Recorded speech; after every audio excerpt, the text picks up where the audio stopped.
সরওয়ার দু আলম সাল্লাল্লাহু আলাইহি ওয়াসাল্লামের উপর উটের বিশাল বুড়ি তুলে দিচ্ছে। উটার বিশাল বুড়ি তুলে দেওয়ার কারণে সরওয়ার দু আলম সাল্লাল্লাহু আলাইহি ওয়াসাল্লাম নড়তে পারছেন না। সরওয়ার দু আলম সাল্লাল্লাহু আলাইহি ওয়াসাল্লামের চেহারা মুবারক মাটির সাথে মিশে গিয়েছে। যে নবীর চেহারা মুবারক কেমন ছিল, সাহাবী আবু হুরায়রা বর্ণনা করেন, সাহাবী হযরত আবু সাঈদ খুদরি বর্ণনা করেন, খারাজতু লাইলাতাম মুকমিরা, একবার পূর্ণিমার চাঁদের রাতে সরওয়ার দু আলমের সাথে হাঁটি, ফারাআইতু মাররাতান ইলাল কমার ওয়া মাররাতান ইলা ওয়াজহি রাসূলিল্লাহ সাল্লাল্লাহু আলাইহি ওয়াসাল্লাম। একবার পূর্ণিমার চাঁদের দিকে তাকায়, আরেকবার নবীর চেহারার দিকে তাকায়, একবার পূর্ণিমার চাঁদের দিকে তাকায়, আবার নবীর চেহারার দিকে তাকায়। সাহাবী বলেন, রব্বে কাবার কসম করে বলি, আমার নবীর চেহারা মুবারক পূর্ণিমার চাঁদের চেয়ে বেশি সুন্দর।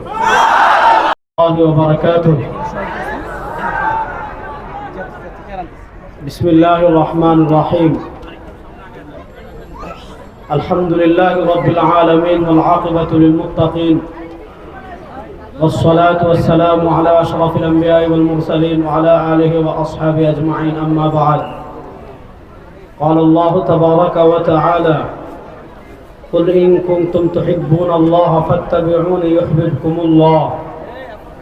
وقال رسول الله صلى الله عليه وسلم: تركت فيكم أمرين لن تضلوا ما تمسكتم بهما، كتاب الله وسنة رسوله، أو كما قال عليه الصلاة والسلام.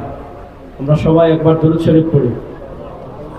اللهم صل على محمد وعلى آل محمد كما صليت على إبراهيم وعلى آل إبراهيم إنك حميد مجيد.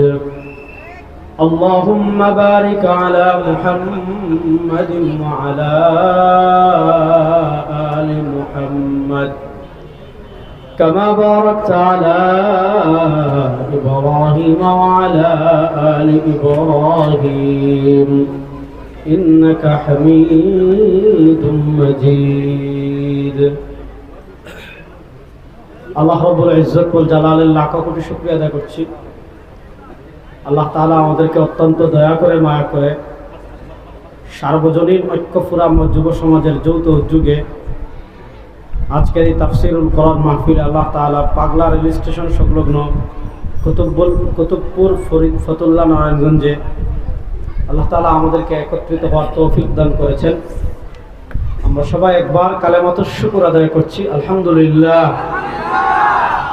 যুবকরা মন প্রাণ খুলে উচ্চ আওয়াজে কিপটামি না করে একবার বলেন আলহামদুলিল্লাহ, মাশাআল্লাহ। ইসলামের একটা মৌলিক বিষয় হলো শত্রু যত বড় হবে তার মোকাবেলায় আমাদের দৃঢ়তা, আমাদের একতা তত মজবুত হবে। দেখেন, গাজায় যখন ইসরায়েল হামলা করে তখন দেখে না কে হানাফি, কে লামাযহাবি, কে সুন্নি, কে বেরলভি, কে চরমুনাই, কে উজানি, কে শর্ষিনা, দেখে না। বাস তারা দেখে কে নামাজ পড়ে, কে আল্লাহর কথা বলে, কে রাসূলের কথা বলে, বাস। সুতরাং যদি ইসলামের দুশমনদের মোকাবেলা আমরা করি তাহলে ইসলামের দুশমনদের মোকাবেলায় আমরা সবাই এক। আমাদের শত্রু যদি হয়,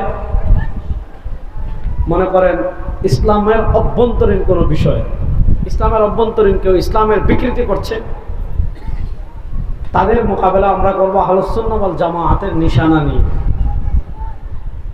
আর যদি ইসলামের বাহিরের কেউ হয়, যারা টোটাল ইসলাম পন্থাকেই থামিয়ে দিতে চায়, তাদের মোকাবেলা করব আমরা সবাই ঐক্যবদ্ধভাবে ইনশাআল্লাহ। যুবকরা ইনশাআল্লাহ বলে না?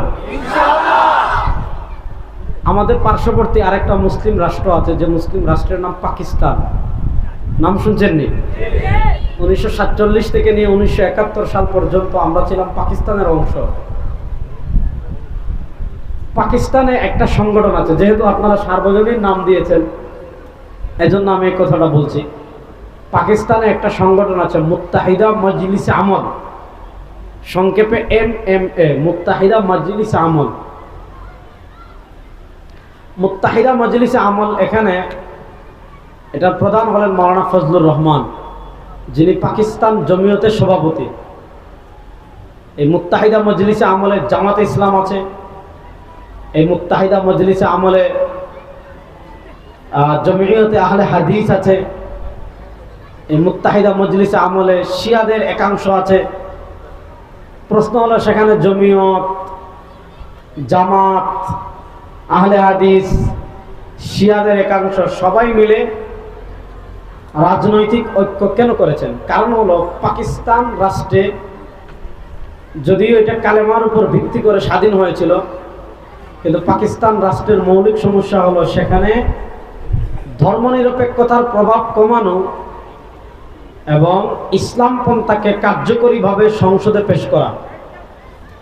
দেখেন আমাদের দেশে এত হুজুর, এত আলেম, এত মাদ্রাসা, এত মসজিদ, এত খানকা, এত পীর, এত ওয়াজ মাহফিল, হ্যাঁ, তারপরেও দেখেন গত সপ্তাহে আমাদের প্রাণের দাবি ছিল স্কুলে ধর্মীয় শিক্ষক নিয়োগ দেন, যে আমার সন্তানকে কালেমা শিখাবে, যে আমার সন্তানকে রোজা শিখাবে, যে আমার সন্তানকে ঈমান শিখাবে, যে আমার সন্তানকে নামাজ শিখাবে, যে আমার সন্তানকে হজ শিখাবে, যে আমার সন্তানকে পিতামাতাকে সম্মান করা শিখাবে, নৈতিকতা শিখাবে, মূল্যবোধ শিখাবে, দেশপ্রেম শিখাবে।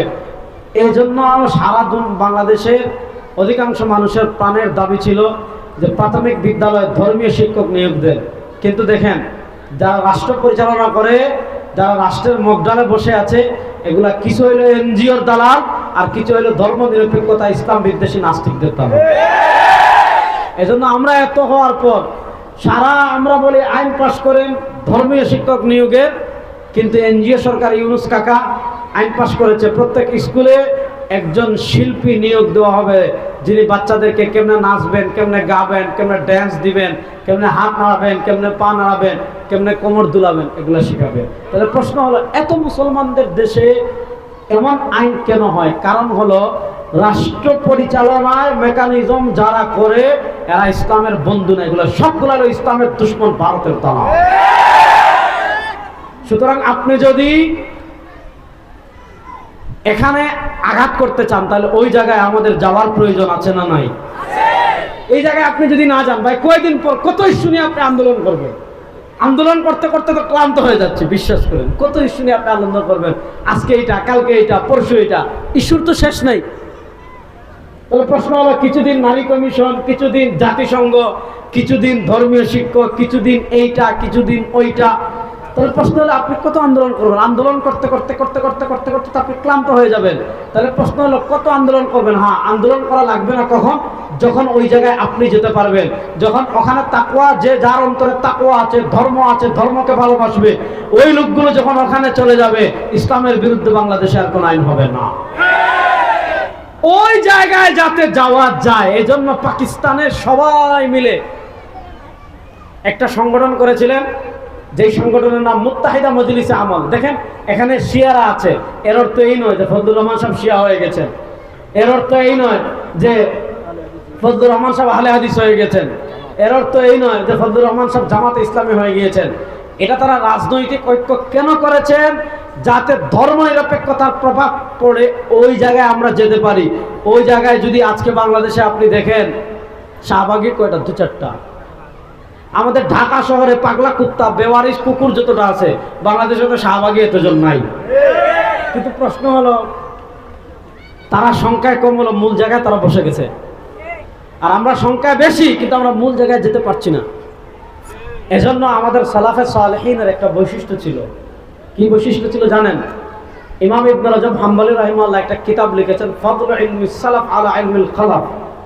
সেই কিতাবে লিখেছেন ওয়া কানাত উম্মাতান ওয়া ওয়াহাদু কালিমাতাহুম ওয়া কানাত উম্মাতান ওয়াহিদা। আমাদের সালাফে সালেহিন তারা ইসলামের শত্রুদের মোকাবেলায় সবাই এক উম্মাহ ছিলেন, এক উম্মার চেতনা লালন করতেন। আমাদের বাংলাদেশে ৭২-এর সংবিধান, এটা আমরা মানি না। বলেন ৭২-এর সংবিধান আমরা মানি বা যে সংবিধানে আমাদের উপর ধর্মনিরপেক্ষতা চাপিয়ে দেওয়া হয়েছে ওই সংবিধানকে আমরা মানি?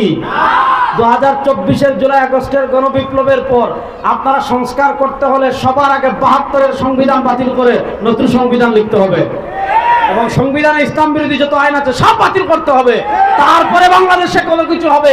৭২-এর সংবিধান রাখবেন, আবার সংস্কারের কথা বলবেন, এমন মূলার সংস্কার বাংলাদেশ আমরা চাই না। ভালো কথা বুঝেন। আমাদের বাংলাদেশের মৌলিক সমস্যা দুইটা, এটা লম্বা আলোচনা, ওদিকে আমি যাচ্ছি না। সুতরাং আপনারা সার্বজনীন নাম দিয়েছেন, আমাদের যুবকদেরকে বলবো আমাদের মাথার উপর অনেক বিপদ, আমাদের মাথার উপর অনেক বিপদ। এই বিপদের মোকাবেলা করতে হলে আমাদের মিলেমিশে একত্রিত থাকার প্রয়োজন আছে না নাই?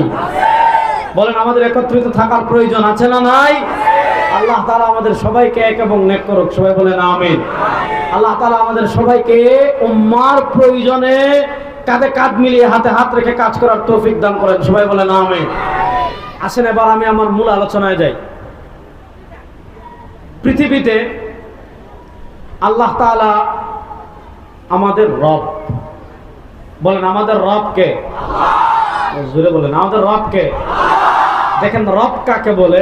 যিনি সৃষ্টি করেন তার নাম রব, যিনি রিজিক দেন তার নাম রব, যিনি মৃত্যু দেন তার নাম রব, যিনি মৃত্যুর পরে আবার পুনরায় জীবন দান করেন তার নাম রব। আমরা বিশ্বাস করি আমাদেরকে সৃষ্টি করেছেন কে? আল্লাহ। আমাদেরকে রিজিক দেন কে? আল্লাহ। আমাদেরকে মৃত্যু দেন কে? আল্লাহ।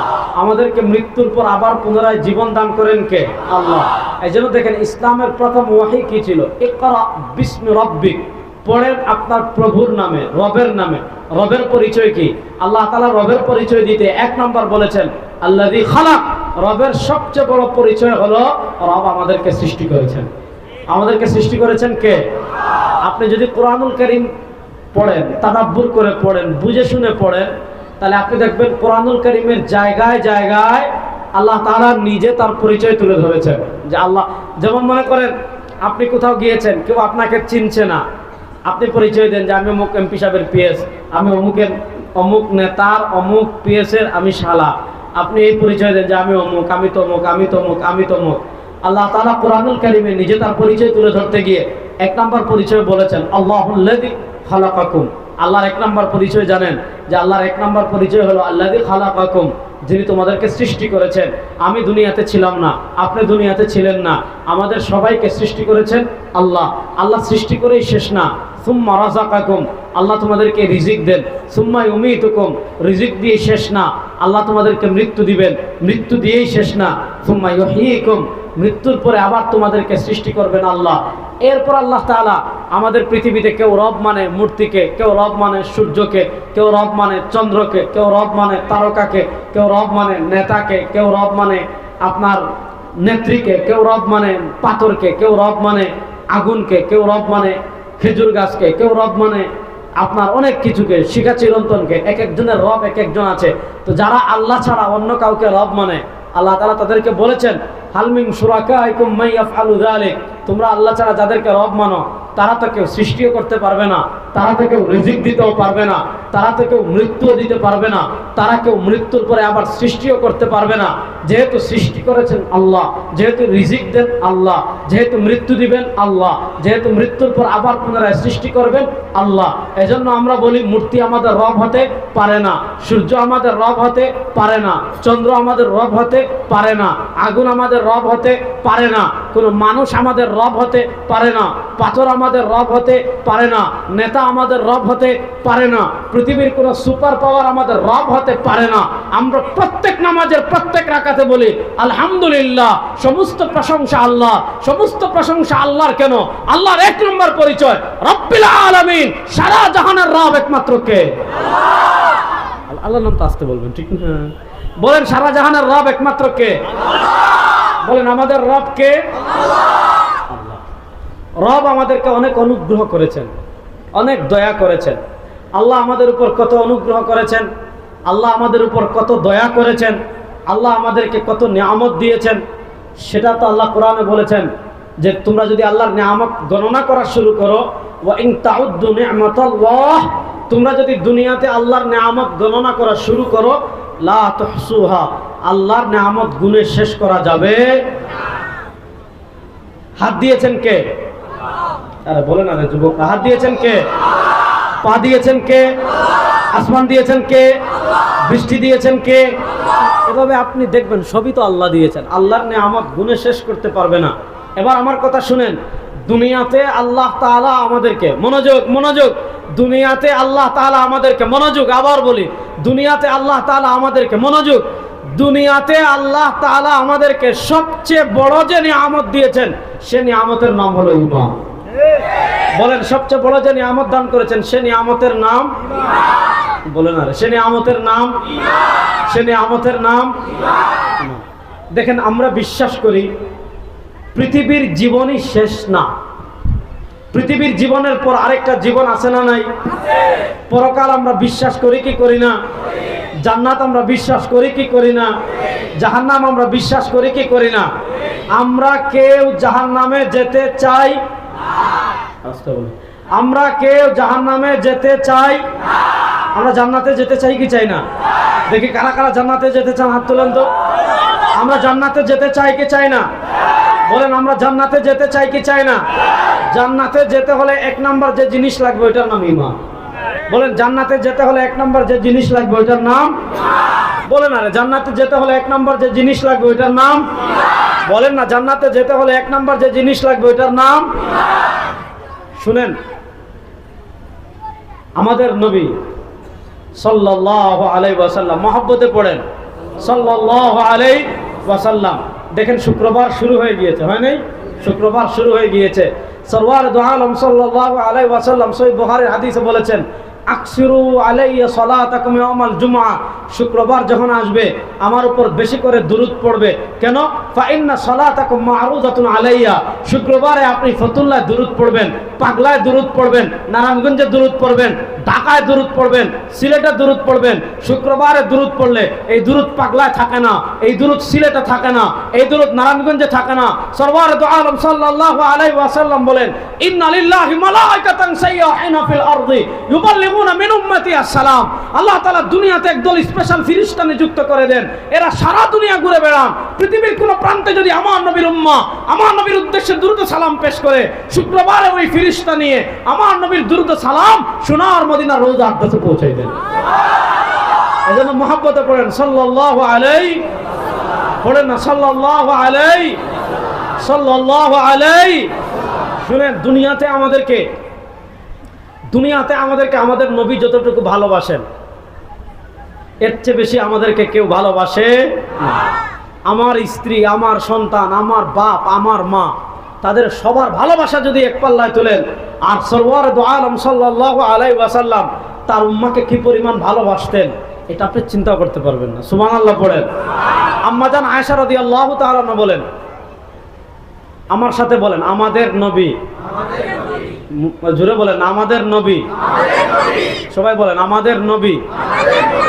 এক নাম্বার বলেন নিষ্পাপ, বলেন আমাদের নবী নিষ্পাপ, নিষ্কলঙ্ক, পুত পবিত্র, তার কোনো বড় গুনাহ নাই। হাত তুলেন, হাত তুলেন, বলেন তার কোনো বড় গুনাহ, বলেন না তার কোনো বড় গুনাহ, ছোট গুনাহ করার প্রশ্নই আসে, তার কোনো ছোট গুনাহ নাই, বড় গুনাহ করার প্রশ্নই আসে। আমার নবী কেমন? আল্লাহ বলেন, আলাম নাশরাহ লাকা সাদরাক ওয়া ওয়াদানা আনকা বিজরাক আল্লাযী আনকাযা যাহরাক ওয়া রাফা'না লাকা যিকরাক। আল্লাহ বলেন, আমার হাবিব, আপনার সম্মান নারায়ণগঞ্জের মানুষ বাড়ানো লাগবে না, আপনার সম্মান বাংলাদেশের মানুষ বাড়ানো লাগবে না। ও আমার হাবিব, সারা দুনিয়ার মানুষ যদি আপনার সম্মান বাড়ানো না করে, ওয়া রাফা'না লাকা যিকরাক, হাবিব আপনার সম্মান আমি আল্লাহ বুলন্দ করে দিয়েছি। আল্লাহ তার নবীর হাবিবের সম্মান কেমনে বুলন্দ করেছেন? হাদিসের এক প্রকার হলো হাদিসে কুদসি, মানে আল্লাহর কথা কোরআনে না এসে যদি হাদিসে আসে সেটাকে বলে হাদিসে কুদসি। হাদিসে কুদসিতে আল্লাহ বলেন, ইযা যুকিরতু যুকিরতা মাই, দুনিয়ার যেখানে আল্লাহর নাম পাবেন সেখানে আল্লাহর সাথে আমার নবীর রিসালাত পাবেন। আপনি দেখেন কালিমা তাইয়্যিবা লা ইলাহা ইল্লাল্লাহ, আল্লাহর তাওহীদ, সাথে আমার নবী মুহাম্মাদুর রাসূলুল্লাহ। আপনি যাবেন কালিমা শাহাদা, আশহাদু আল্লা ইলাহা ইল্লাল্লাহ ওয়াহদাহু লা শারীকা লাহু, আমার আল্লাহর তাওহীদ, সাথে আমার নবীকে পাবেন। ওয়া আশহাদু আন্না মুহাম্মাদ মুহাম্মাদান আবদুহু ওয়া রাসূলুহু, আপনি আযানে যাবেন আশহাদু আল্লা ইলাহা ইল্লাল্লাহ, সাথে সাথে আমার নবীকে পাবেন আশহাদু আন্না মুহাম্মাদার রাসূলুল্লাহ। আপনি কবরে যাবেন মান রাব্বুক ওয়া মা দীনুক, সাথে আমার নবীকে পাবেন ওয়া মান হাযার রাজুলুল্লাযী বুইসা ফীকুম। আপনি হাসরের মাঠে যাবেন, কোন নেতাকে পাবেন না, কোন নেত্রীকে পাবেন না। আমার নবী বলেন আনা ফারাতুল লাকুম ইনদাল হাউযি ইয়াউমাল কিয়ামা, কিয়ামতের মাঠে হাউজে কাউসারে আমি তোদের অপেক্ষা করতে থাকব। বুঝতে পারতেছেন ব্যাপারটা? আমাদের নবী আমাদেরকে এত ভালোবাসতেন, যেই নবীর মাকাম এত বেশি, যেই নবীর মর্যাদা এত বেশি। সরওয়ারে দু আলম সাল্লাল্লাহু আলাইহি ওয়াসাল্লাম বলেন আনা সাইয়্যিদু ওয়ালাদি আদম লা ফাখ, আনা ইমামুল আম্বিয়া লা ফাখ। হাসরের মাঠে সারা দুনিয়ার সব মানুষ উঠবে, আদম থেকে নিয়ে কিয়ামত দিন পর্যন্ত সব মানুষ উঠবে, সেদিন সবার নেতা হবেন আমাদের নবী। সুবহানাল্লাহ। এখন আস্তে কোন বাড়ি গিয়ে জোরে বলবেন। বুঝতেছেন না ব্যাপারটা? দেখেন আমাদের নবী চিন্তা করতেন বেশি। প্রশ্ন হলো, যে নবী ইমামুল আম্বিয়া, যে নবী সাইয়্যিদু ওয়ালাদি আদম, সেই নবী কেন চিন্তা করতেন? কার চিন্তা করতেন? আমাদের চিন্তা। আম্মা জান আয়েশা রাদিয়াল্লাহু তাআলা আনহা বলেন লাম্মা রাআইতু রাসূলুল্লাহি সাল্লাল্লাহু আলাইহি ওয়াসাল্লাম হালাতা তিবিন ফাকুলতু ইস্তাগফির লি ইনদা রাব্বিক। আম্মা জান আয়েশা রাদিয়াল্লাহু তাআলা মুসনাদ বাজারে হাদিস এসেছে। আম্মা জান আয়েশা রাদিয়াল্লাহু তাআলা বলেন, যেদিন আমি দেখতাম নবী করিম সাল্লাল্লাহু আলাইহি ওয়াসাল্লামের মনটা আজকে একটু ভালো, খুশি, আমি কে বলতাম ইয়া রাসূলুল্লাহ, আমি আয়েশার জন্য আল্লাহর কাছে একটু ক্ষমা প্রার্থনা করেন। সুবহানাল্লাহ। না আল্লাহ নবী সাল্লাল্লাহু আলাইহি ওয়াসাল্লাম দোয়া করতেন আল্লাহুম্মা গফির লি আয়েশা, আল্লাহুম্মা গফির লি আয়েশা মা তাকাদ্দামা মিন যামবিহা ওয়া মা তাআখার। আয় আল্লাহ, আপনার বান্দি আয়েশা যত গুনাহ আগে করেছে, যত গুনাহ পরে করবে, আল্লাহ সব গুনাহ মাফ করে দেন। আম্মা জান আয়েশা তো জানেন গুলি মিস হতে পারে, তীর মিস হতে পারে, আমার নবীর দোয়া মিস হবে, কথা কয় না, মিস হবে। শুনেন, আমার নবীর দোয়া হলো বুলেট বুলেট বুলেট বুলেট। মক্কায় জানেন না রাসূলুল্লাহ সাল্লাল্লাহু আলাইহি ওয়াসাল্লামের মাথার উপর উটের নাড়ি বুড়ি তুলে দিয়েছিল। সরওয়ারে দু আলম সাল্লাল্লাহু আলাইহি ওয়াসাল্লামের উপর উটের বিশাল বুড়ি তুলে দিচ্ছে। উটার বিশাল বুড়ি তুলে দেওয়ার কারণে সরওয়ারে দু আলম সাল্লাল্লাহু আলাইহি ওয়াসাল্লাম নড়তে পারছেন না। সরওয়ারে দু আলম সাল্লাল্লাহু আলাইহি ওয়াসাল্লামের চেহারা মুবারক মাটির সাথে মিশে গিয়েছে। যে নবীর চেহারা মুবারক কেমন ছিল, সাহাবী আবু হুরায়রা বর্ণনা করেন, সাহাবী হযরত আবু সাঈদ খুদরি বর্ণনা করেন, খারাজতু লাইলাতাম মুকমিরা, একবার পূর্ণিমার চাঁদের রাতে সরওয়ারে দু আলমের সাথে হাঁটি, ফারাআইতু মাররাতান ইলাল কমার ওয়া মাররাতান ইলা ওয়াজহি রাসূলিল্লাহ সাল্লাল্লাহু আলাইহি ওয়াসাল্লাম। একবার পূর্ণিমার চাঁদের দিকে তাকায়, আরেকবার নবীর চেহারার দিকে তাকায়, একবার পূর্ণিমার চাঁদের দিকে তাকায়, আবার নবীর চেহারার দিকে তাকায়। সাহাবী বলেন রব্বিকে আবার কসম করে বলি, আমার নবীর চেহারা মুবারক পূর্ণিমার চাঁদের চেয়ে বেশি সুন্দর। ওই পূর্ণিমার চেহারার মতো, চেহারা চাঁদের মতো চেহারা মুবারক নিয়ে আল্লাহ নবী সাল্লাল্লাহু আলাইহি ওয়াসাল্লাম মাটিতে পড়ে আছেন, নড়তে পারছেন না, নিঃশ্বাস বন্ধ হয়ে গিয়েছে। কত কষ্ট করেছেন নবী আমাদের জন্য। হযরত ফাতেমা রাদিয়াল্লাহু তাআলা আনহা তখন ছোট, তাকে খবর দেওয়া হয়েছে তোমার বাবা এখানে এই অবস্থায় আছেন। তিনি এসে অনেক কষ্ট করে নাড়ি বুড়ি সরিয়েছেন। আল্লাহ নবী সাল্লাল্লাহু আলাইহি ওয়াসাল্লাম দাঁড়িয়ে বদদুয়া করলেন, আল্লাহ আবু জাহেলের বিচার করেন, অমুকের বিচার করেন, তমুকের বিচার করেন। আল্লাহ নবী বিচার করেছেন, 10 বছরও লাগে নাই। প্রথম দ্বিতীয় হিজরিতে যখন বদরের যুদ্ধ হয়েছে, আপনারা জানেন কালিবে বদর, যারা বদরে গিয়েছেন এখন নাই, একটা কূপে আবু জাহেলের মাথা ফেলা হয়েছে, উতবার মাথা ফেলা হয়েছে, উমাইয়ার মাথা ফেলা হয়েছে। যুদ্ধ শেষ, মুসলমানরা বিজয় অর্জন করেছে। সরওয়ারে দু আলম সাল্লাল্লাহু আলাইহি ওয়াসাল্লাম সেই কূপের পারে দাঁড়িয়ে, সহিহ বুখারীতে বর্ণনা এসেছে, সরওয়ারে দু আলম সাল্লাল্লাহু আলাইহি ওয়াসাল্লাম ওই কাফেরদেরকে উদ্দেশ্য করে বলেন, ইন্নী ওয়াজাদতু মা ওয়া'আদানি রাব্বি হাক্কা। এই কাফেরের দল শুন, আমার নবী আমার সাথে যেই, আমার আল্লাহ আমার সাথে যেই ওয়াদা করেছেন, আজকে সেই ওয়াদা বাস্তবায়ন হয়ে গিয়েছে। ফাহাল ওয়াজাদতুম মা ওয়া'আদতুকুম রাব্বাকুম হাক্কা। আমার রব বলেছিলেন তোরা দুনিয়াতে জিল্লাতের জীবন যাপন করবি। নবীকে যারা অপমান করতে চাইবে, নবীর মিশনকে যারা থামিয়ে দিতে চাইবে, ইসলামের বাতিকে যারা থামিয়ে দিতে চাইবে, কোরআনের বাতিকে যারা থামিয়ে দিতে চাইবে, আবু জাহেল পারে নাই, উতবা পারে নাই, মুগীরা পারে নাই, বাংলাদেশেও যারা কোরআনের বাতি নিভিয়ে দিতে চাইবে, আবু জাহেলের পরিণতি হবে বাংলাদেশ থেকে পালিয়ে যাবে।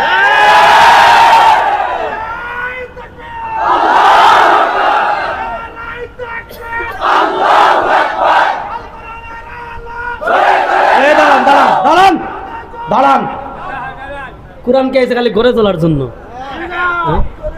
কথা বলা হয় যুবকরা। ঘরে কোরআন জ্বলার প্রয়োজন আছে না নাই? আপনি ঘরে জ্বাললেন কোরআনের আলো, তাহলে সমাজে কি ধর্মনিরপেক্ষতা? কোরআনের আলো ঘরেও জ্বলবে, রাষ্ট্রেও জ্বলবে, সংসদেও জ্বলবে, বিচার ব্যবস্থায় জ্বলবে। পুরো বাংলাদেশের ঘর থেকে নিয়ে সংসদে এবার কোরআনের আলো জ্বালানোর জন্য প্রস্তুত আছেন না নাই?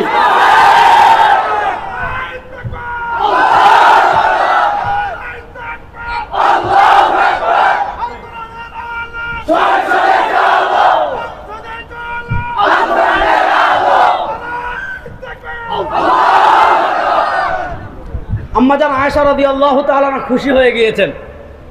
আল্লাহ নবী সাল্লাল্লাহু আলাইহি ওয়াসাল্লাম বলেন, ও আয়েশা, তোমার জন্য মাত্র একবার দোয়া করলাম, তুমি খুশি? শোনো, ইন্নী আদউ লিউম্মতি ফি দুবুরি কুল্লি সালাত, তোমার জন্য যেই দোয়া একবার করেছি, আমার যে এতিম উম্মাহ 1400 বছর পরে আসবে, এদের জন্য প্রত্যেক নামাজে আমি এই দোয়া করে থাকি।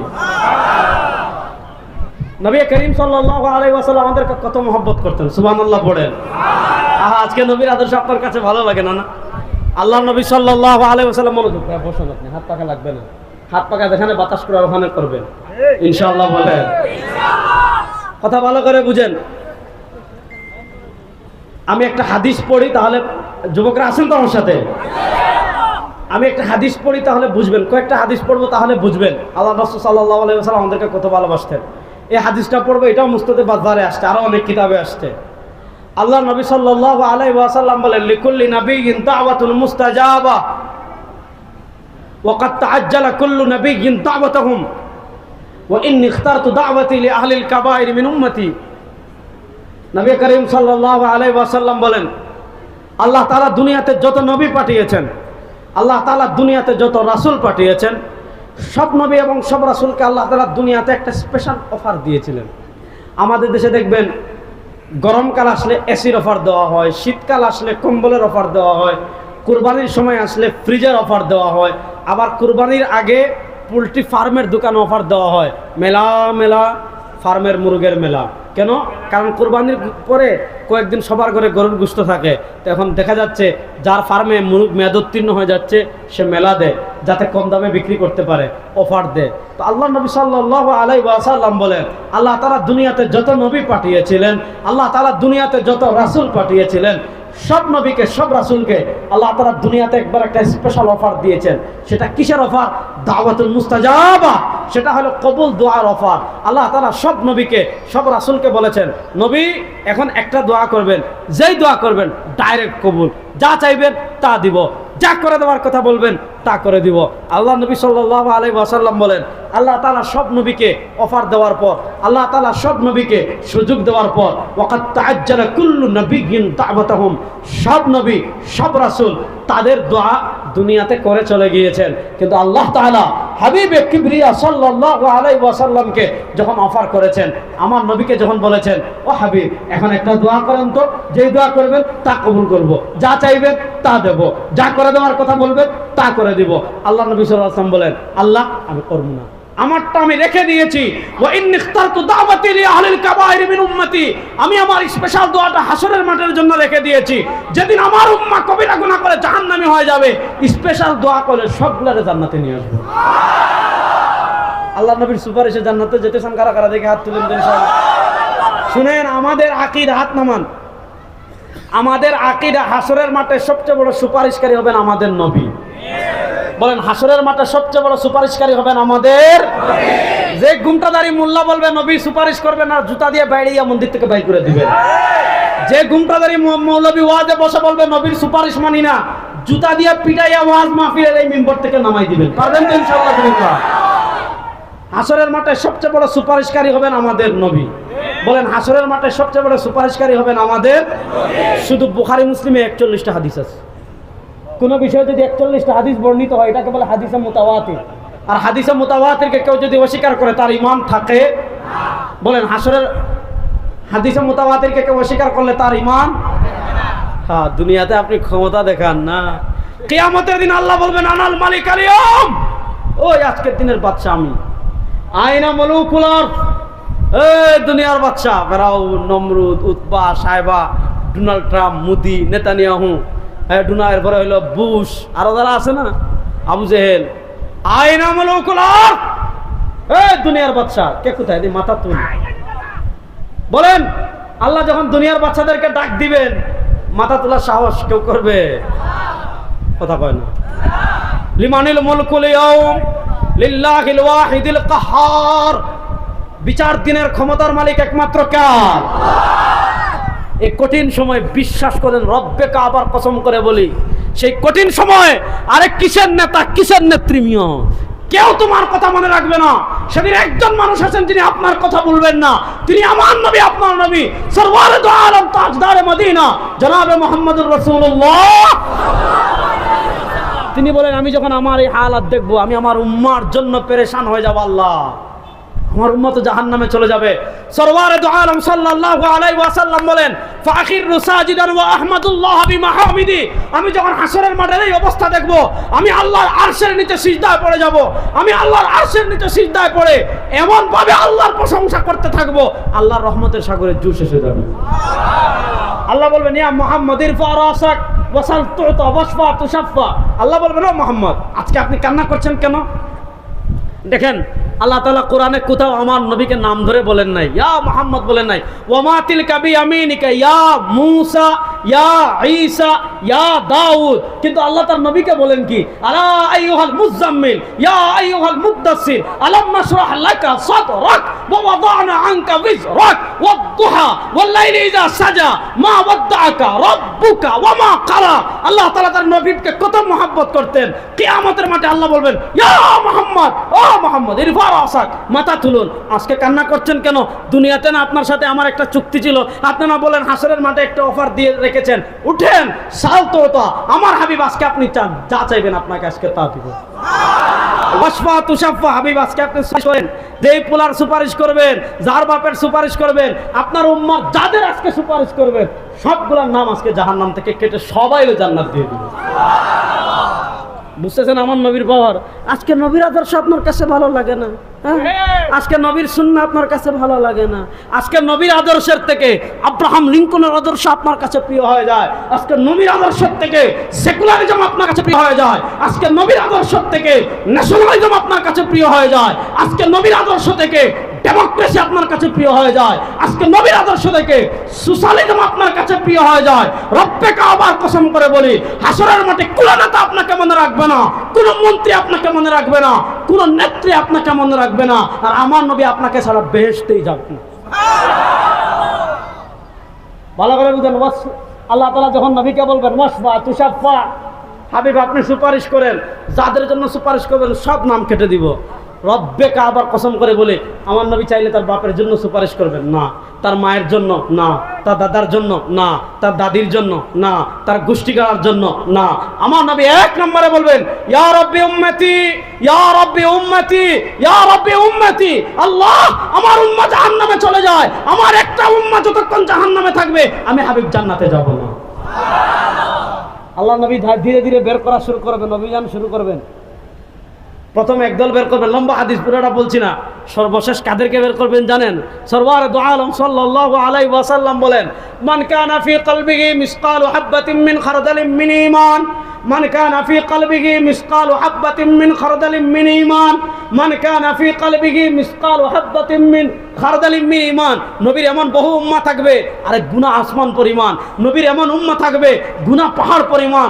নবীর এমন উম্মাহ থাকবে, গুনাহ সমুদ্রের ফেনা পরিমাণ। কিন্তু ওই আসমান পরিমাণ গুনার নিচে দেখা যায়। জীবনে একবার বলেছিল লা ইলাহা ইল্লাল্লাহ, বলে না, ওই আসমান পরিমাণ গুনার নিচে দেখা যায়। জীবনে একবার বলেছিল লা ইলাহা ইল্লাল্লাহ, জীবনে একবার বলেছিল লা ইলাহা ইল্লাল্লাহ, বলো না, জীবনে একবার বলেছিল লা ইলাহা ইল্লাল্লাহ। আরে জোরে বলো না, জীবনে একবার বলেছিল লা ইলাহা ইল্লাল্লাহ। হাত তুলে বলেন, জীবনে একবার বলেছিল লা ইলাহা ইল্লাল্লাহ। কাম হয়ে গেছে। মান কানা ফি কলবিহি মিসকালু হাববাতিন মিন খারদালিন মিন ঈমান। আমার নবী বলেন, যার অন্তরে সরিষার দানা পরিমাণ ঈমান থাকবে, আমি সুপারিশ করে জান্নাতে নিয়ে আসবো। সরিষার দানা বহন করতে তো মনে করেন ট্রাক লাগে, হ্যাঁ, ট্রাক্টর তো লাগে, রেলগাড়ি লাগে।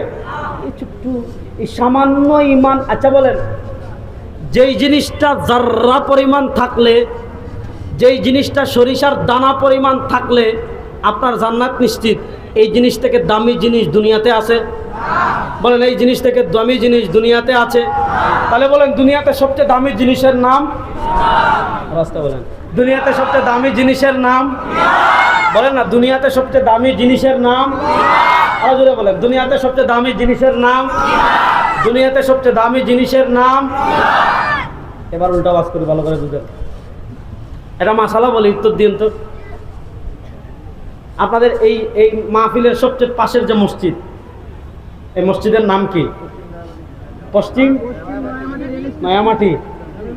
পশ্চিম নয়ামাটি জামে মসজিদে এক ব্যক্তি এশার নামাজ পড়তে দাঁড়াইছে। বেচারা ভুলে মোবাইল সাইলেন্ট করেনি, এখন খালি নামাজ আল্লাহু আকবার নামাজ শুরু করছে, আর বেচারার মোবাইলে রিংটোন বাজা আরম্ভ হয়ে গেছে। একবার কাটে আবার আসে, দুইবার কাটে আবার আসে, তিনবার কাটে আবার আসে, চারবার কাটে আবার আসে, এক রাকাত শেষ আবার আসে, দুই রাকাত শেষ আবার আসে, 3 নাম্বার রাকাতে গিয়ে বেচারা আর ধৈর্য ধরতে পারে নাই। এই অমুকের বাচ্চা অমুক দিছে বাঙালি গালি পুরান ডাকাইয়া, বুঝেন না? হাই বেটা বুঝাস না, আমরা বরাত কোথা কর, আমি নামাজ পড়তেছি, একটা রাকাত বাকি আছে, ধৈর্য ধর। নামাজ শেষ করে ফোন ঘুরাইতেছি। নামাজ আছে না গেছে? কথা কয় না, নামাজ আছে না গেছে? তাহলে বোঝা গেল নামাজ অবস্থায় কিছু কাজ করলে নামাজ থাকে কথা কয় না। তো নামাজ অবস্থায় যে সকল কাজ করলে নামাজ থাকে না, এই কাজগুলো বলে নাওয়াকিদুস সালাত, নামাজ ভঙ্গের কারণ। এ বাচ্চারা, নামাজ ভঙ্গের কারণ কয়টি? 59টি। আমরা আন্দাজি করছি নামাজ ভঙ্গের কারণ কয়টি? তাহলে আমরা কম বেশি সবাই জানি কি জানি না? এক ব্যক্তি রোজা রাখছে, একটা হলে রোজা রেখে ভুলে খেয়ে ফেলছে, কোনো সমস্যা নাই। রোজা অবস্থায় কেউ যদি ভুলে পান করে, রোজা অবস্থায় কেউ যদি ভুলে খাবার খায়, আল্লাহ তাআলা খাওয়াইছেন, আল্লাহ তাআলা পান করছেন। কিন্তু এক ব্যক্তি তার রোজার কথা মনে আছে, রোজার কথা মনে থাকার পর বাজারে গিয়ে দেখছে টটকা তেঁতুল বিক্রি করতেছে অথবা আইসক্রিম বিক্রি করতেছে, রোজার কথা মনে থাকার পরও খেয়ে ফেলছে, রোজা আছে না গেছে? তাহলে বোঝা গেল রোজা অবস্থায় কিছু কাজ করলে রোজা থাকে না। এক ব্যক্তি অজু করছে, অজু করার পর মাটির কাজ করেছে অথবা ভারী কোনো কাজ করেছে, প্রচণ্ড ক্লান্ত হয়ে গিয়েছে, প্রচণ্ড ঘেমে গিয়েছে, কোনো মসজিদে আসছে, কোনো দোকানে আসছে, বাড়িতে আসছে, বাসায় আসছে, আসার পর দেখছে এয়ার কন্ডিশন চলে, এসি চলে, সে চেয়ারে হেলান দিছে, ঠান্ডার কারণে ঘুম চলে আসছে, সে শুয়ে ঘুমিয়ে গিয়েছে, অজু আছে না গেছে? বলেন অজু আছে না গেছে? তাহলে বোঝা গেল নামাজ অবস্থায় কিছু কাজ করলে নামাজ থাকে না, এগুলো নামাজ ভঙ্গের কারণ। রোজা অবস্থায় কিছু কাজ করলে রোজা থাকে না, এগুলো রোজা ভঙ্গের কারণ। অজু অবস্থায় কিছু কাজ করলে অজু থাকে না, এগুলো অজু ভঙ্গের কারণ। হজ অবস্থায় কিছু কাজ করলে হজ থাকে না। মনে করেন হজের একটা গুরুত্বপূর্ণ বিধান হলো আরাফার মাঠে থাকা। এখন যেদিন আরাফার মাঠে দিন সে খবর পাইছে যে আজকে জিদ্দায় আল হেলাল আর আল নাসেরের খেলা হবে, একদিকে ক্রিস্টিয়ানো রোনালদো আর আরেকদিকে নেইমার। বললো দূর, হজ তো আর করবো, এক কাজ করি ক্রিস্টিয়ানো রোনালদো আর নেইমারের খেলা দেখে আসি। এরম পরে গেছে কাজ জিদ্দায়, হজ আছে না গেছে? তাহলে বোঝা গেল হজ অবস্থায় কিছু কাজ করলে হজ থাকে। শুনেন, নামাজ ভঙ্গের যেমন কারণ আছে, রোজা ভঙ্গের যেমন কারণ আছে, হজ ভঙ্গের যেমন কারণ আছে, অজু ভঙ্গের যেমন কারণ আছে, ইমান ভঙ্গের কারণ আছে না নাই? আল্লামা ইবনে আবিদিন শামী রহমতুল্লাহ আলাইহি তার ফতোয়া শামীতে লিখেছেন, এই উম্মার প্রত্যেকটা সদস্যের জন্য কোন কথা বললে ইমান যায়, কোন কাজ করলে ইমান যায়, কোন বিশ্বাস পালন করলে ইমান যায়, ইমান ভঙ্গের কারণগুলো জানা প্রত্যেক মুসলমানের জন্য ফরজে আইন। কিন্তু আজকে এই উম্মার জন্য চিন্তার কারণ কি জানেন? আজকে এই উম্মা ওযু ভঙ্গের কারণ জানে, আজকে এই উম্মা নামাজ ভঙ্গের কারণ জানে, আজকে এই উম্মা রোজা ভঙ্গের কারণ জানে, আজকে এই উম্মা হজ ভঙ্গের কারণ জানে, কিন্তু আজকে এই উম্মা ঈমান ভঙ্গের কারণ জানে না। বলেন আজকে এই উম্মা ঈমান ভঙ্গের কারণ জানে? আমি আপনাদেরকে ঈমান ভঙ্গের একটা কারণ নিয়ে আলোচনা করে আজকে আপনাদের থেকে বিদায় নেব। ঈমান ভঙ্গের 1 নম্বর কারণ হলো শিরিক। বলেন ঈমান ভঙ্গের 1 নম্বর কারণ কি? কথা কয় না। ঈমান ভঙ্গের 1 নম্বর কারণ কি? এই যুবকরা জুড়ে বলেন ঈমান ভঙ্গের 1 নম্বর কারণ কি? যেমন আমরা জানি আল্লাহ ছাড়া কাউকে রব মানা শিরিক, আল্লাহ ছাড়া কাউকে রব মানা। আজকে আমি আপনাদেরকে আধুনিক একটা শিরিক বলি, ভালো করে বুঝেন। আমরা বিশ্বাস করি আমাদের রব কে? আল্লাহ। আর রাস্তা বলেন আল্লাহ। আচ্ছা, কেউ যদি আল্লাহ ছাড়া কাউকে রব মানে এটার নাম? আল্লাহ ছাড়া কাউকে রব মানলে ঈমান থাকবে না? যুবক আওয়াজ দেন, আল্লাহ ছাড়া কাউকে রব মানলে ঈমান থাকবে না? এবার দেখেন আল্লাহ তাআলা পবিত্র কোরআনে ইহুদিদের চরিত্র বর্ণনা করতে গিয়ে কি বলেছেন? ইত্তাখাযু আহবারাহুম ওয়া রুহবানাহুম আরবাবাম মিন দুনিল্লাহ। আল্লাহ তাআলা পবিত্র কোরআনে ইহুদিদের চরিত্র বর্ণনা করতে গিয়ে বলেছেন ইত্তাখাযু আহবারাহুম ওয়া রুহবানাহুম আহবার মানে ধর্মযাজক, রহবান মানে সন্ন্যাসী। আল্লাহ তাআলা ইহুদিদের চরিত্র বর্ণনা করতে গিয়ে বলেন, ইহুদিরা তাদের ধর্মযাজকদের, ইহুদিরা তাদের সন্ন্যাসীদের আরবাবান রব বানিয়েছে। কাকে বাদ দিয়ে? মিন দুনিল্লাহ। আমরা জানি রব আল্লাহ, আমরা জানি সবকিছুর মালিক আল্লাহ, আমরা জানি সারা দুনিয়া সবকিছুর রব আল্লাহ। তো আল্লাহ তাআলা ইহুদিদের চরিত্র বর্ণনা করতে গিয়ে বলেন, ইহুদিরা তাদের ধর্মযাজকদের, ইহুদিরা তাদের সন্ন্যাসীদের রব বানিয়েছে। কাকে বাদ দিয়ে? আল্লাহকে বাদ দিয়ে। ইহুদিদের একজন বড় আলেম ছিলেন হযরত আদী ইবনে হাতিম রাদিয়াল্লাহু তাআলা আনহু। তিনি আগে ইহুদি পণ্ডিত ছিলেন, আলেম ছিলেন। আল্লাহর নবী সাল্লাল্লাহু আলাইহি ওয়াসাল্লামের হাতে পরবর্তীতে তিনি মুসলমান হয়েছেন। আল্লাহ তাআলা যখন এই আয়াত নাজিল করলেন, ইহুদিরা তাদের ধর্মযাজকদেরকে রব বানিয়েছে, ইহুদিরা তাদের সন্ন্যাসীদেরকে রব বানিয়েছে, তিনি দৌড় দিয়ে নবী করিম সাল্লাল্লাহু আলাইহি ওয়াসাল্লামের খিদমতে আসেন। খিদমতে এসে জিজ্ঞাসা করেন, ইয়া রাসূলুল্লাহ, এই আয়াতটা বুঝলাম না, আমি তো আগে ইহুদি ছিলাম।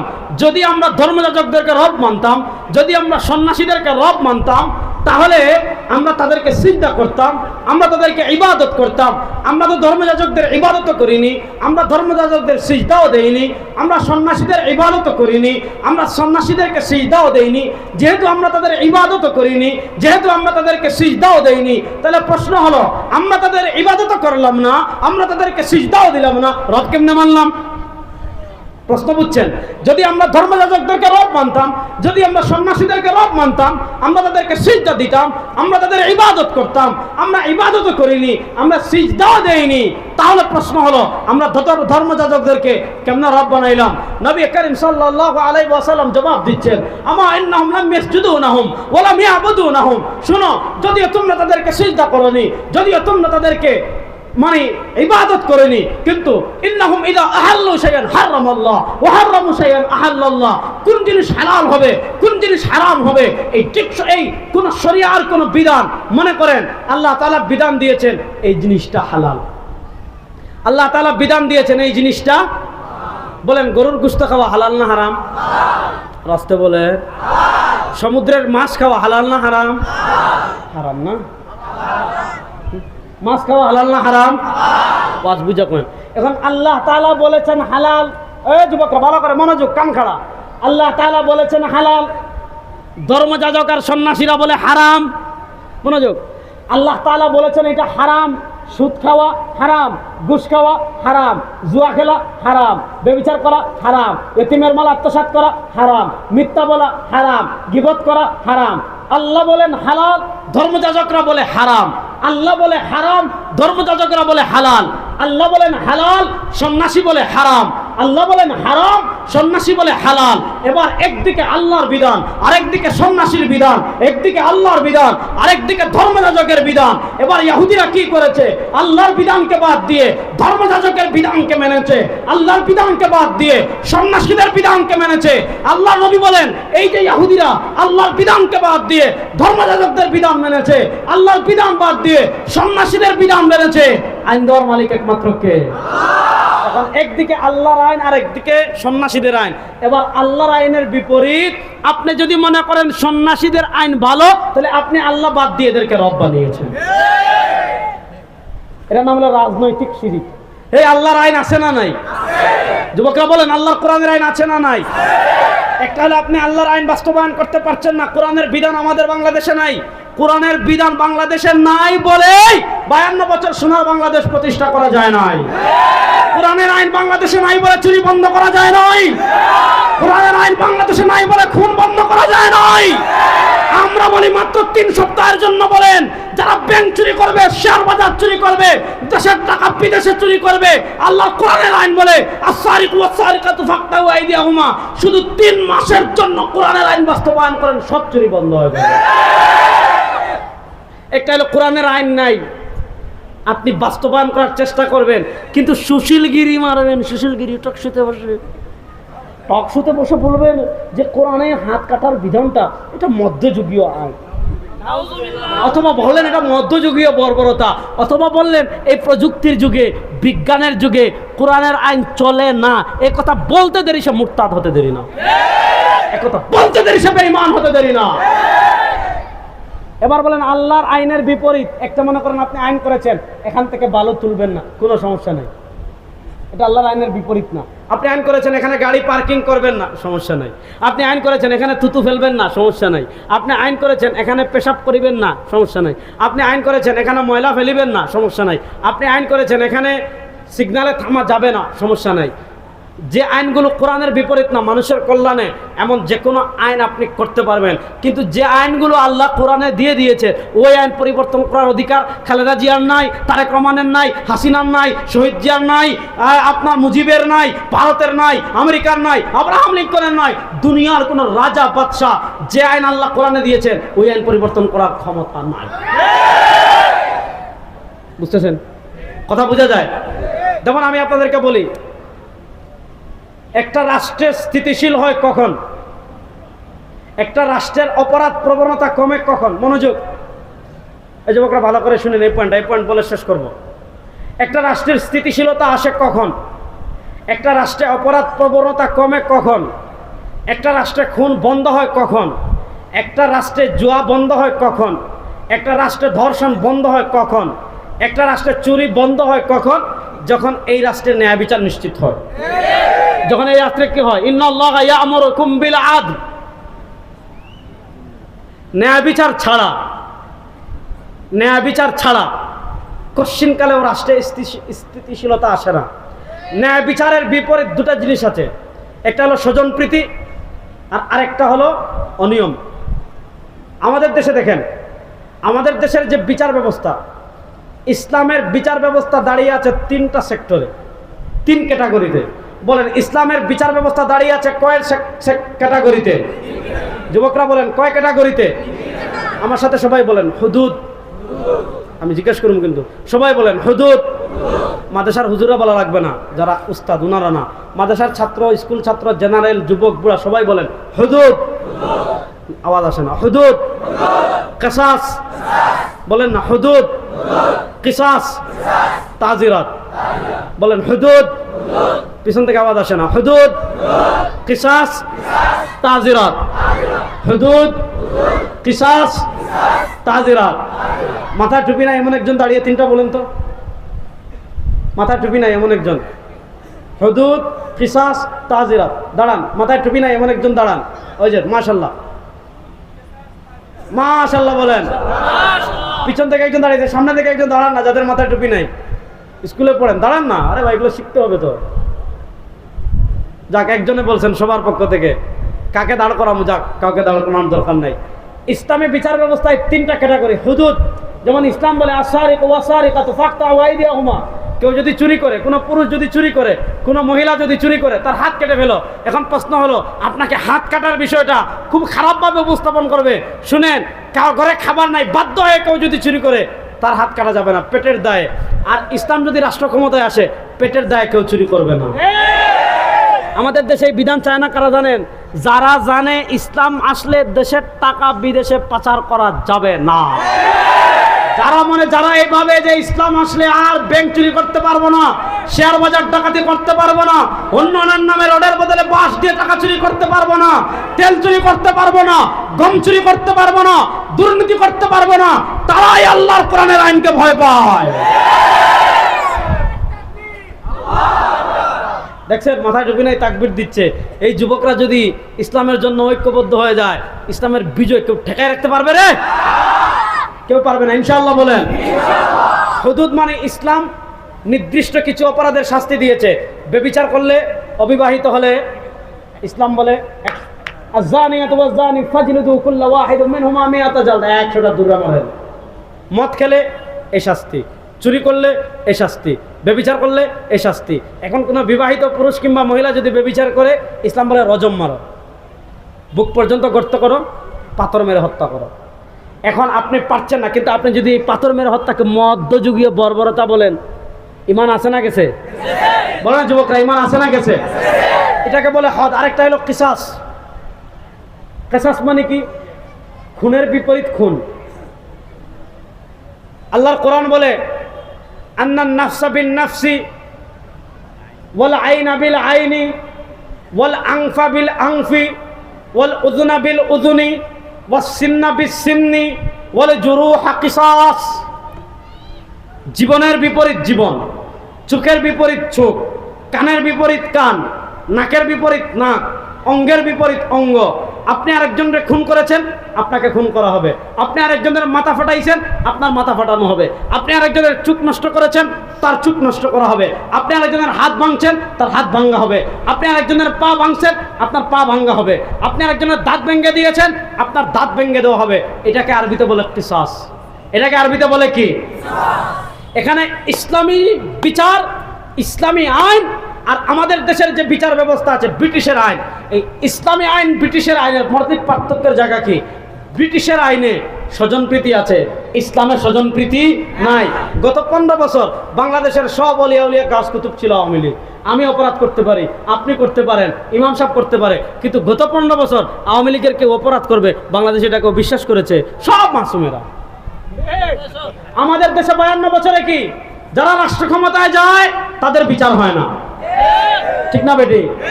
তাদের কর্মীরা যা ইচ্ছা তা করে, যদি বিশাল কিছু না হয় বিচার হয় না, স্বজনপ্রীতি থাকে। আর ইসলাম বলে লাউকানাত ফাতিমা সারাকাত।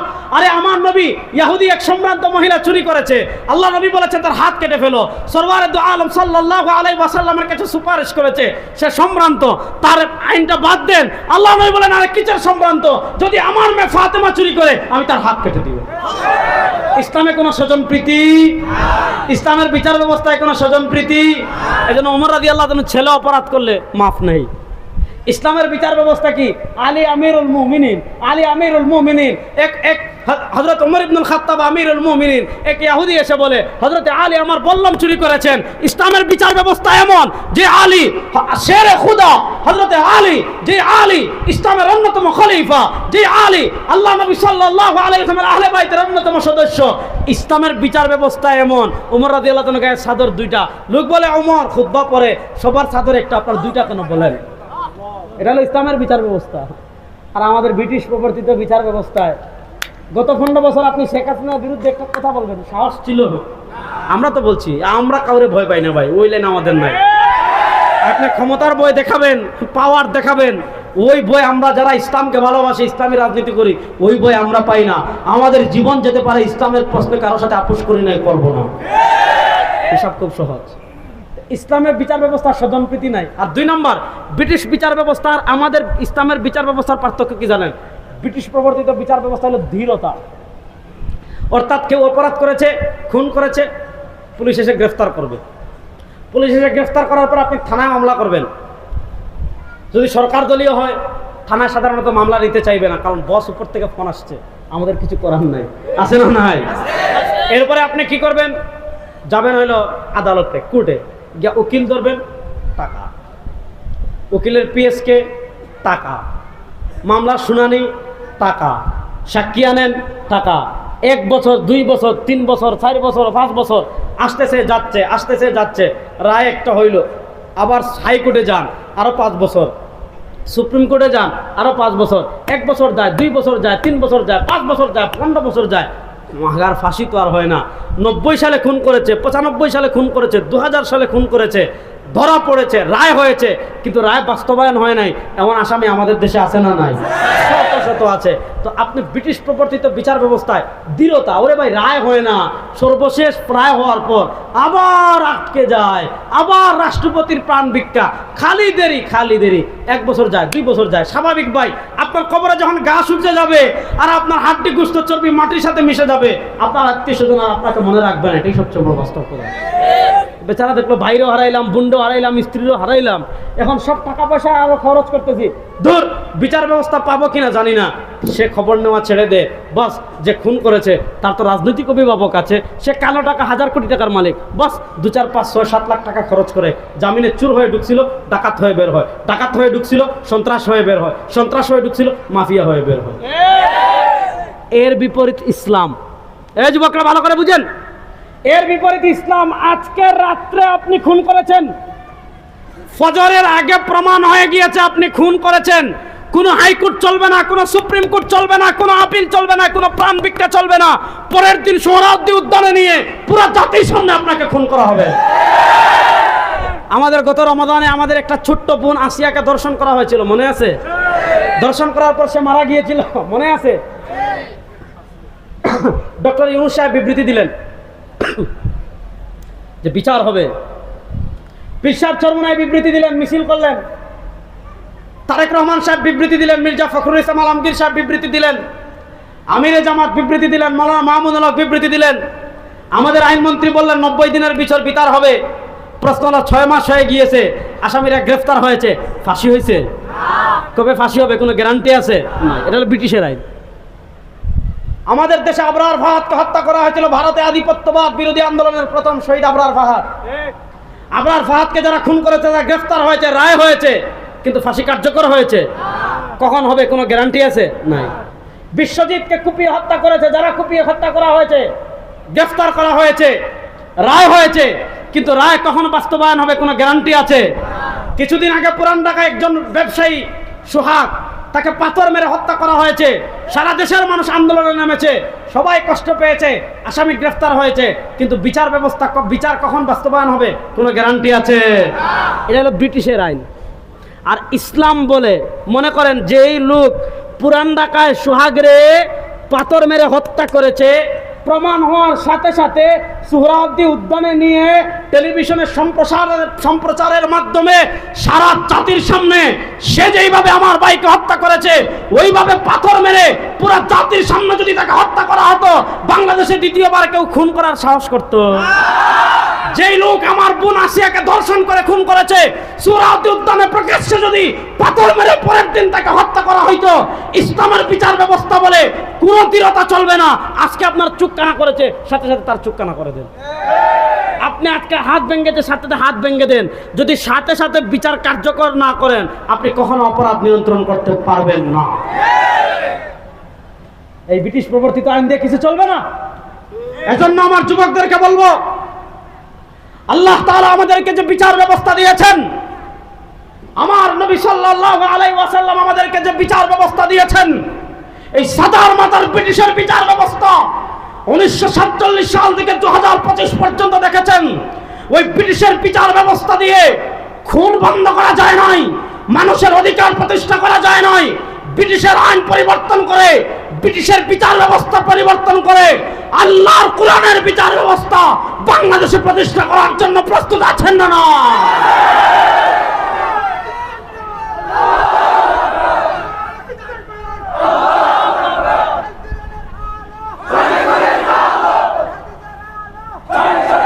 কথা ভালো করে বুঝেন।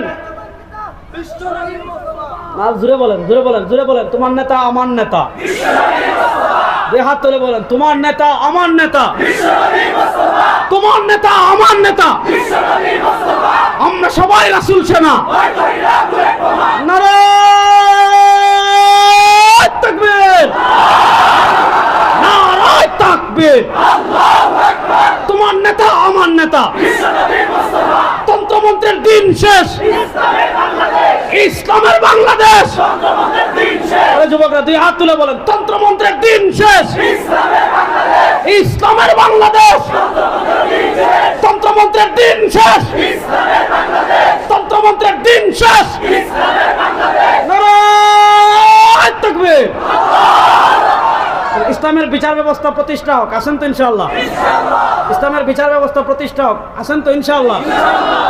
আপনি যদি বলেন না দরকার নাই, ইমান আছে একটা নাই, আপনি চেষ্টা করবেন, চেষ্টাও করবেন না, পছন্দও করবেন না, আবার এটার তুলনায় ব্রিটিশটাকে ভালো মনে করবেন। আপনি যদি ইসলামের আইনের তুলনায়, কোরআনের বিচার ব্যবস্থার তুলনায় ব্রিটিশটাকে ভালো মনে করেন, তাহলে ওই ইহুদি আর আপনাদের মধ্যে কোনো পার্থক্য আছে? সুতরাং আল্লাহ তাআলা আমাদেরকে জীবনের সব ক্ষেত্রে ইসলামের পূর্ণাঙ্গ অনুসরণ করার তৌফিক দান করুন। আল্লাহ তাআলা ইসলামের পক্ষে আন্দোলন সংগ্রাম করার তৌফিক আমাদের সবাইকে দান করুন।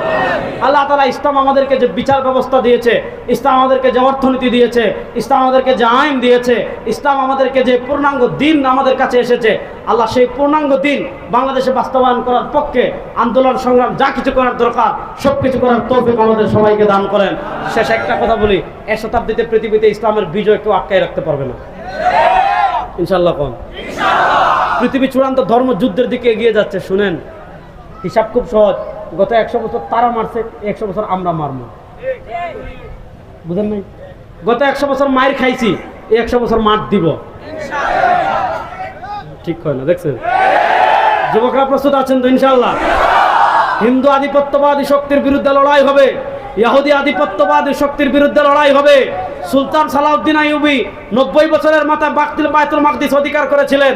1948 সাল থেকে 2025 73 বছর হয়ে গিয়েছে, আর 23 বছর বাকি আছে। আগামী 23 বছরের মধ্যে ইনশাআল্লাহ বাইতুল মাকদিস আবার আমাদের হবে।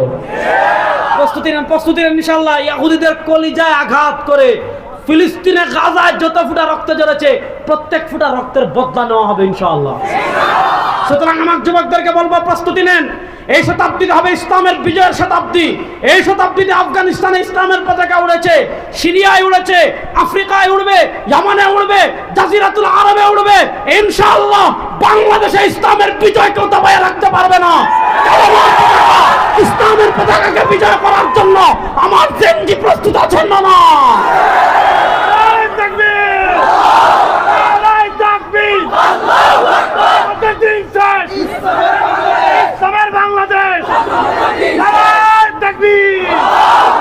দেখছেন আমার পিচ্ছি দাঁড়ায় গেছে, এই দেখেন, উপরে তুলেন, ওই যে ওই পিচ্ছি সাদা বসে গেছে। দাঁড় করান, দাঁড় করান, দাঁড় করান। একজন দাঁড়িয়ে এর দাঁড় করান না, ওই যে আপনার কুলে বসছে, দাঁড় করান, দাঁড় করান। বিসমিল্লাহ, দেখছেন, দাঁড় করান না, দেখছেন এই পিচ্ছি, ওই যে এখানে এক পিচ্ছি দাঁড়াইয়া বলতেছে আল্লাহু আকবার, দেখছেন নি? দাঁড় করান, আল্লাহু আকবার বলেন। এই পিচ্ছিদের মাথায় আজকে তারা নাস্তিকতা ঢুকিয়ে দিতে চাচ্ছে, তারা নাস্তিকতা ঢুকাতে চাইবে, আমরা এদের মাথায় ইসলামী শরিয়া ঢুকাই দেব ইনশাআল্লাহ। আমরা পারবো না, এরা বদলা নিবে ইনশাআল্লাহ। তারা যদি না পারে, তাদের পরবর্তী প্রজন্ম ইসলামের বিজয় কেউ দাবায় রাখতে পারবে না ইনশাআল্লাহ। আল্লাহ তাআলা যে কথাগুলো বললাম, আমাকে আপনাকে সবাইকে আমল করার তৌফিক দান করুন। মাশাআল্লাহ, আমি তো বললাম আমাদের সার্বজনীন ঐক্যপুর আমার যুব সমাজের উদ্যোগে যুবকরা যদি ঐক্যবদ্ধ হয়ে যায়, কেউ আটকায় রাখতে পারবে ইনশাআল্লাহ। এই যুবকদের মাধ্যমে বাংলাদেশে ইসলামের বিপ্লব হবে ইনশাআল্লাহ। এই যুবকরাই বাংলাদেশের আধিপত্যবাদ। গাজার পাশে ইসরায়েল, আমাদের পাশে আরেক মিনি ইসরায়েল, বুঝছেন নি? আমাদের পাশে একটা মিনি ইসরায়েল আছে না? ওমারে মা, ভারতের হকার সাংবাদিক দেখছেন নি? সারা জীবন দেখলাম ভাই খবর পড়ে চেয়ারে বসে, ঠিক না বেটি? ভারতে দেখলাম হকার সাংবাদিক একবার এদিকে দৌড়ায়, আরেকবার এদিকে দৌড়ায়, আরেকবার বাংলাদেশ থাকবে না। এই ভারতের আধিপত্যবাদ মোকাবেলা করার জন্য যুবকরা প্রস্তুত আছেন? দিল্লির আধিপত্যবাদ ভেঙে দেওয়ার জন্য যুবকরা প্রস্তুত থাকবেন তো ইনশাআল্লাহ? ট্রেন আসতেছে ভাই, কেউ চিন্তা করেন না, সমস্যা নাই, হুজুর আসে নাই।